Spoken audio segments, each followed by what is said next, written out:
Does Superman 1978 still hold up, or it is simply a relic of its time?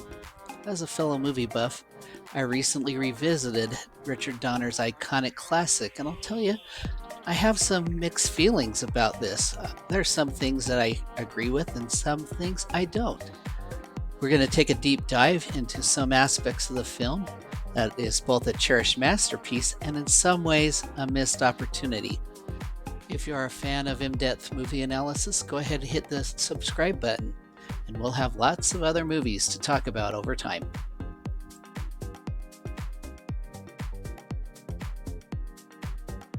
In 1978, film critic Roger Ebert was in the prime of his career. He and his on-screen partner Gene Siskel were in the middle of their 7-year run on public television sneak previews. Both Ebert and Siskel loved the 1978 version of Superman, but it was by no means robbed of the Academy Award won that year by The Deer Hunter. A movie critic's job is not to dictate what movies you see and you don't see, but to help you make an informed choice on how to spend your time and money. In preparing for these two videos, I read Ebert's original review. I agree wholeheartedly with one of his critiques and disagree with another.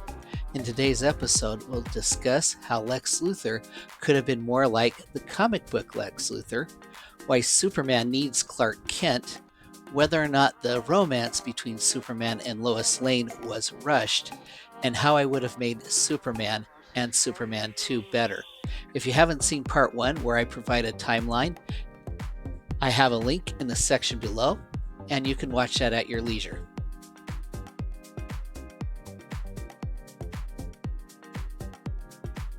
When Roger Ebert reviewed Superman, he famously said that Lex Luthor should have been more like a James Bond villain, and to that point, I wholeheartedly agree. It's not the actor's fault, nor is it the direction, it's the writing. The Lex Luthor we see on screen feels like a shadow of the genius criminal mastermind from the comics. Original drafts by Mario Puzo were reportedly dark, akin to The Godfather. This tone would have been perfectly suited for Lex Luthor's comic book persona. And while some of that darkness remained, like his chilling disposal of a police detective in front of a train, the character then veers wildly into a campy territory. We get a Lex with an elaborate underground layer, sure, but also one who feels more like a comic book villain with bumbling sidekicks. In the comics, Lex is a brilliant scientist and engineer whose only true weakness is his overwhelming hubris and ambition to be remembered, much like Al Capone is remembered. In his mind, his motives are noble. He is protecting Earth and humanity from a very powerful alien. He wants humanity to achieve greatness without the crutch of Superman to assist them. And then what about Lex's helpers? In the film, Valerie Perrine's Eve Tessmacher feels reduced to mere eye candy, and Ned Beatty's Otis is just a comic buffoon, a Lou Costello to Gene Hackman's Bud Abbott. Imagine if Eve Tessmacher had been written with more intelligence, a true evil counterpart to Lois Lane, sharp, ambitious, and just as capable, proving you can be both brilliant and beautiful, like Hildy from His Girl Friday. And Otis, instead of a buffoon, he could have been Luthor's imposing bodyguard, a strong, loyal gopher, much like Radar from MASH. These two could have been rivals for Lex Luthor's attention, adding another layer to the dynamic. My other major issue with the movie Lex is motivation. He just wants to get Superman out of the way because he's an obstacle. That's it. In the comics, there's a deep-seated animosity, a personal rivalry. It would have been so simple to fix this in the movie. Just have those criminals Superman stops in his first Metropolis appearance to be working for Lex Luthor. Those guys on the boat, for example. A couple of lines of dialogue, and suddenly Lex has a personal beef with Superman, adding stakes and depth to their conflict. Ebert also said that Superman does not need Clark Kent, or if he did, it was not clearly established in the film. This one I disagree with. There are reasons stated in the movie, but not explicitly, but subtly shown. Let's go over that. First, Clark Kent represents Superman's connection to humanity. Superman is an alien. We often don't get that aspect because he looks human. This was plainly discussed by his parents, Lara and Jor-El, as they were placing him inside the spaceship that would take him to Earth. He will look like one of them, but he will not be one of them. Clark Kent is a link to Superman's upbringing. It's a very important, although subtle, point of the film. Superman was not raised as Superman or Superboy, but he was reared as Clark Kent. We know from the interactions between Clark and his adoptive parents that his origin, at least the way they found him, was not a secret that they kept from him. In the time travel sequence at the end of the movie, it is Jonathan Kent, not Jor-El, who Superman listens to. Clark Kent makes Superman more relatable to the audience. This is especially true in Christopher Reeve's interpretation of the character. He is clumsy and has a lack of confidence, just like many of us. While Superman is invulnerable, Clark is human and shares foibles with all of us. Clark Kent is a shield to those he loves, especially to Martha Kent. In a deleted scene, Superman returns to the Fortress of Solitude after he reveals himself in Metropolis. Jor-El advises him to keep his secret identity to protect those he loves. If Superman's enemies found out about Martha, she would be in danger. They would be a threat to her life. Martha is the only mother Superman knew. If that secret identity remains, her ties to Superman will never be revealed. It allows Superman some privacy. As Superman eats, he also needs to procure food. Clark Kent can run errands like shopping, and no one will know he is Superman. Clark Kent allows Superman the opportunity to observe and to infiltrate without revealing his identity as Superman. Clark Kent is who Superman really is.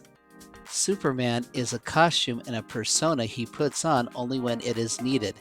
In other words, think of Clark as who the person really is, and Superman as his secret identity. Another incarnation of Superman said it better. Dean Cain's Superman from Lois and Clark said, "Clark Kent is who I am. Superman is what I can do." Finally, Clark Kent is a check on Superman's power. We tie this all together. Clark is a reason why Superman did not use his power to take over, becoming the dictator of the entire world and enslaving humanity.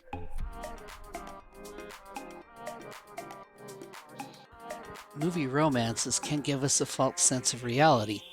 In his critique, Roger Ebert theorized that Superman may not be capable of copulating with a human, something that many writers speculated about at the time.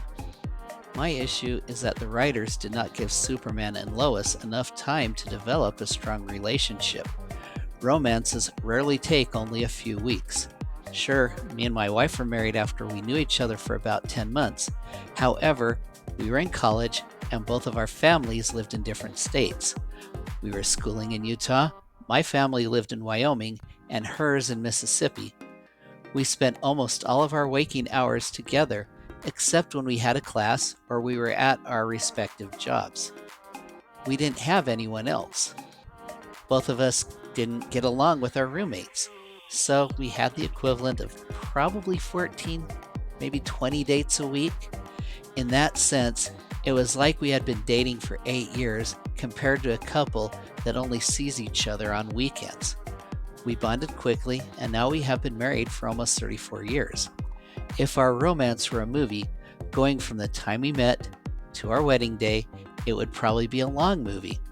Relationships are complicated, while movies need to be simple. If you want to have a romance movie, you have about 2 hours to get them together. It's not a lot of time to get a couple together. It's nearly impossible to go from initial attraction to a stable and mature love unless that is the focus of the movie. You are about halfway through the film when Superman and Lois first met, and then, less than halfway through the second film, Lois and Superman spent a night together.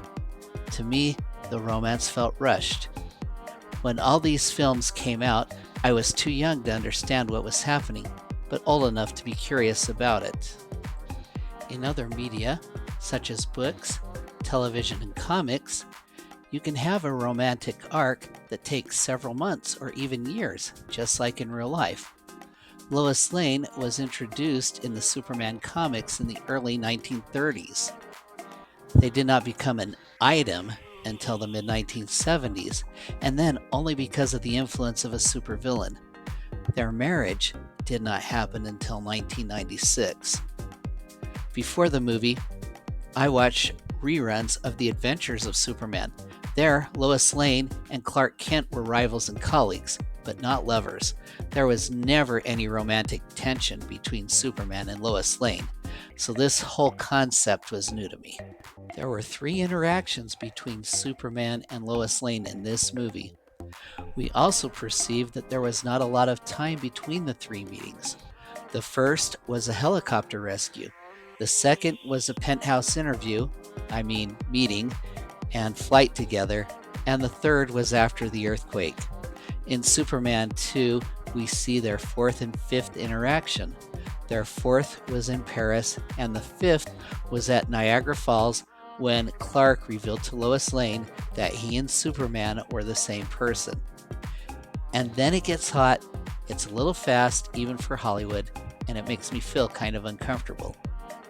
I don't hate all Hollywood romances, some are great.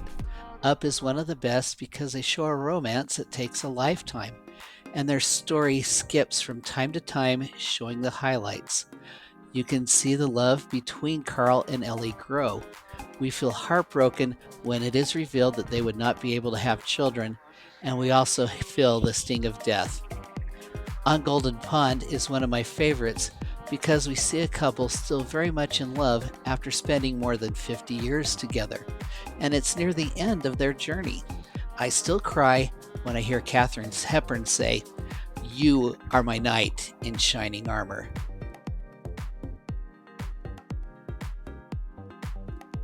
How could I have made Superman 1978 better? Not at the time, certainly, but looking back, if I could whisper in Richard Donner's ear, I'd like to suggest one crucial change that could have elevated this film even further. That is, turn Superman and Superman 2 into a trilogy. A trilogy would have given this movie 2 more hours of screen time. In Superman, we spend more time on Lois Lane's love poem than we did in all of Smallville. I would have loved to have seen more about Clark Kent's boyhood and adolescence. In Metropolis, we have time for more good deeds and more crooks. More time to give Lex Luthor a proper motive for being Superman's rival. More interaction between Superman and Lois before they fall in love. Let me tell you how I would break it down.